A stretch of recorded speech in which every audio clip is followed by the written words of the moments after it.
কি জান্নাত আল্লাহ রেখেছে, কি নাজ নেয়ামত।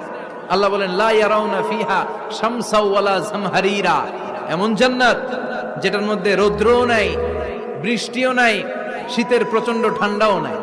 কেমন হবে রে জান্নাতটা ভাই, কত সুন্দর হবে। নাতিশীতোষ্ণ একটা ভাব থাকবে, রোদ নাই, বৃষ্টি নাই, শীতের কনকনে ভাব নাই। লা ইয়ারাউনা ফিহা শামসা ওয়ালা জামহারিরা। আল্লাহ বললেন সূর্যের প্রচন্ড তাপে আমার জান্নাতীরা কষ্ট পাবে, শীতের আতিশয্যে জান্নাতীরা কনকনে শীতের মধ্যে কাঁপতে থাকবে। তাই জান্নাতের ভেতরে রৌদ্র নাই, জান্নাতের ভেতরে ঠান্ডা নাই। লা ইয়ারাউনা ফিহা শামসাও ওয়ালা জামহারিরা, গরমও নয় ঠান্ডাও নয়, এরকম নাতিশীতোষ্ণ পরিবেশের মধ্যে জান্নাতীদেরকে রাখবে কে?